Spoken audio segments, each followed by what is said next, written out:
Did ancient civilizations already master quantum physics? This sounds like something straight out of a sci-fi movie, right? But what if I told you there are some genuinely baffling artifacts and structures from the past that make you wonder? Let's dive into this rabbit hole and see how deep it goes. First, let's talk about the Great Pyramid of Giza. We all know it's an architectural marvel, but some theories suggest it's more than just a tomb. Could it have been a massive power plant? Proponents of this idea point to its precise alignment with cardinal directions and its internal structure. They suggest the pyramid's materials, like granite and limestone, could have created a piezoelectric effect, harnessing the Earth's natural vibrations to generate energy. Now, this isn't exactly quantum physics, but it hints at a level of understanding of energy and material science that we're only just beginning to rediscover. Think about it.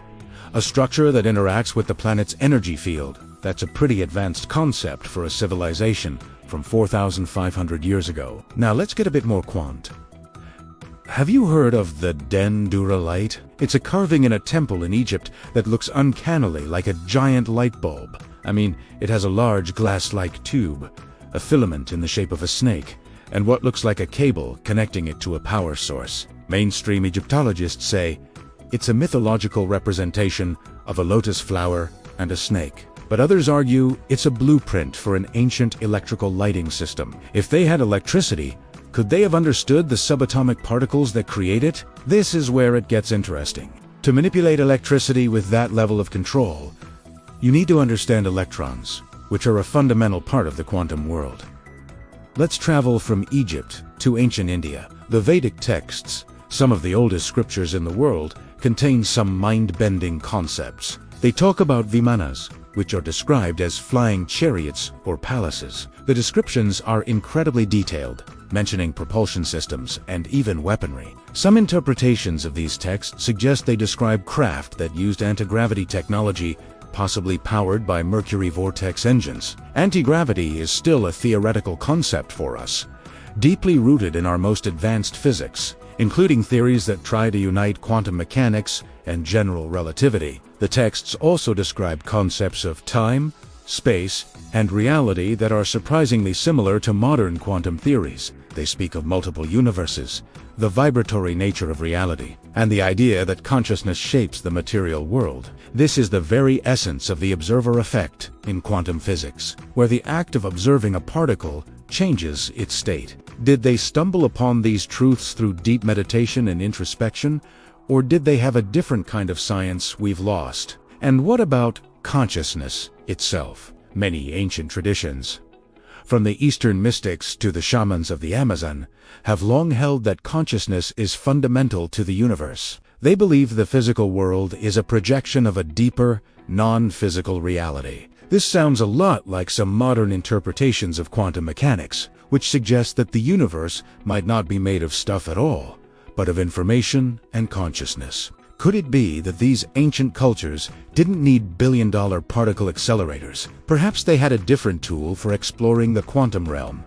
Their own minds? Through practices like meditation, they might have been able to access states of awareness that gave them direct insight into the nature of reality. Let's also consider the concept of sacred geometry. Across the globe, from the flower of life, pattern found in Egypt, to the mandalas of Tibetan Buddhism, ancient cultures were obsessed with specific geometric patterns. They believed these shapes were the building blocks of the universe. Modern physics is now exploring the idea that space-time itself might have a geometric structure at the quantum level. Theories like string theory and loop quantum gravity describe the universe as being made of tiny, vibrating strings, or loops. Is it possible that the sacred geometry of the ancients was their way of describing the fundamental geometry of the cosmos? Now, let's be clear.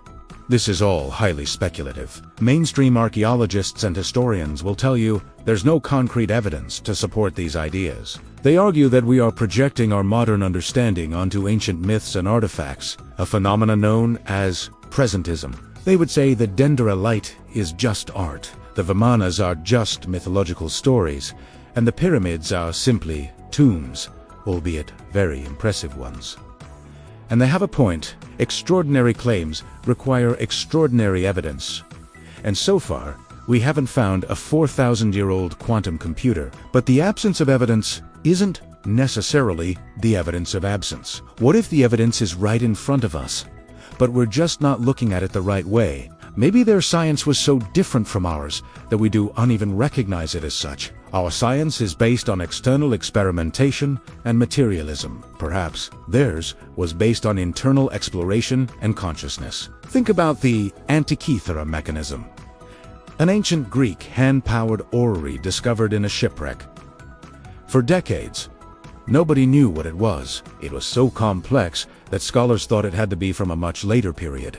But we now know it was an incredibly sophisticated astronomical calculator, a kind of ancient analog computer. It proved that ancient civilizations were capable of far more technical complexity than we previously gave them credit for. What other Antikythera mechanisms of quantum knowledge might be hiding in plain sight, disguised as myth or art? So, did ancient civilizations master quantum physics? Probably not in the way we understand it today. They likely weren't writing down Schrödinger's equation or building quantum computers, but they may have had a profound, intuitive understanding of the universe's deeper workings, an understanding that intertwines science, spirituality, and art in a way we've forgotten. They may have known that consciousness is not just a byproduct of the brain, but a fundamental force in the cosmos. They may have understood that reality is far stranger and more mysterious than our everyday experience suggests. Perhaps the real question isn't whether they had our technology, but whether we've lost their wisdom. We are so focused on the material world